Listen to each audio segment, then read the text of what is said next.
Yes, we'll share that part which I wanted to tell you is that about the unity of diversity. Yesterday I gave you a basic explanation, right?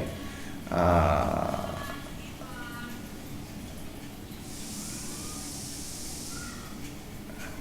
I had given you the basic concept of the University of Diversity, Unity of Diversity. Now, what happened in India was Jawaharlal Nehru, the first Prime Minister of India and leader of Indian National Congress, vigorously promoted unity and diversity as an ideal essential to national consolidation and progress. He wrote a length on his topic, exploring in detail in the work of discovery of India. The diversity of India is tremendous. It is obvious. It lies on the surface and anybody can see it. It concerns itself with physical appearances as well as certain mental habits and traits. There is little in common to outwards between the Pathan of the northwest and the Tamil in the far south. Their racial stocks are not the same, though there may be common strands running through them.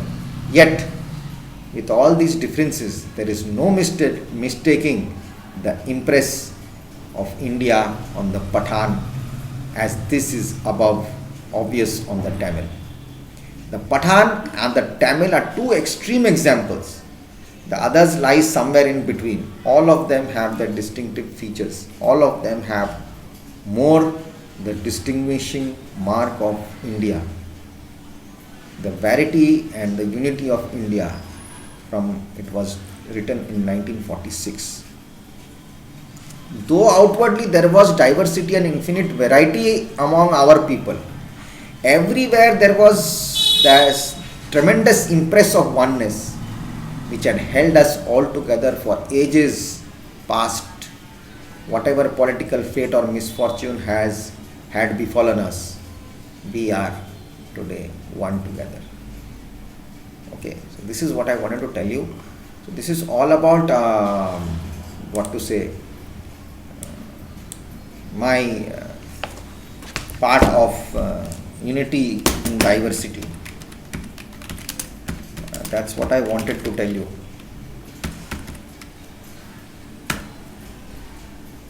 So it's actually like that. Lot of people of diverse religions, means different religions, cultures, castes, sects, have been living together. Furthermore, they have been living for many centuries. Hence, India, is a country which perfectly demonstrates unity in diversity. Okay, now what is a unity in diversity? If I want to give you an example, what will be the example? Anything that is not a carbon copy.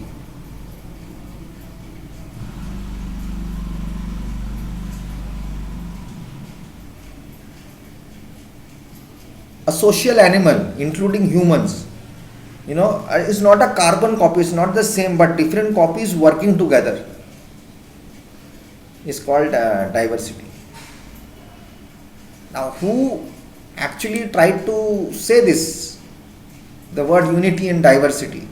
Pandit Jawaharlal Nehru, he actually coined this phrase, unity and diversity, in spite of different languages, religion and food habits, people to live together. You tell me one thing, you travel all around India, does anyone stop you to go to Odisha? Does anyone stop you to go to Kashmir? Everyone welcomes you. Oh, you are from Bihar, okay, great. Everyone knows people from Bihar, because if one day Bihar stops working, people who are working outside, mostly the people who are really working outside are mostly from Bihar.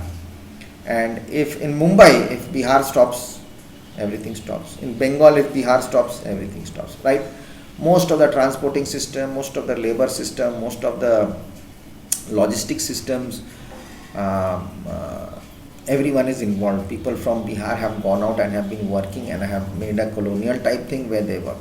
So no one says no, that you won't be allowed to come into this, but everyone is friends, everyone, you also go out, we make friends. I have been staying in Kolkata, I have got friends there. I have come here, I have known people No one says that you get out, you are from Kolkata, you will not be able to stay here, you are not supposed to stay here. Bengalis are not allowed, only Hindus are, only Biharis are going to stay here. They don't say that. I was there in Pune, they never said Maharashtrians are only, you get out from here. So, various religions, various cultures, various food habits make us into a unity of diversity. This is what I was wanting to tell you. So, you must also respect each and every individual of his and own culture, habits, or what you say, religion. Respect it. You don't have to follow it. You can respect his or her religion. Okay. Whatever language they speak, or whatever the social custom is, or whatever the religion is, we should never disagree with anybody, or we should never say anything bad about it. Okay. It is the differences can be on the basis of culture, language, ideology, religion, sect, class, ethnicity. There has been time immemorial, people have been living together, but we are all together, isn't it? So this is called unity. This is in no other country. This is there only in India. That's why people of Indian, we are actually proud to be a great nation. We have made this declaration. We aspire to step ahead with great determination to show the whole world. Even though we have a sharp economic and social group, we have everything here. If we can work harder, we can grow. We can do wonders in this world. Okay. So this is what I wanted to share with you. So you guys take care of yourself, be good, stay safe, and have fun, and respect your parents, and do whatever you want after your studies. Bye bye.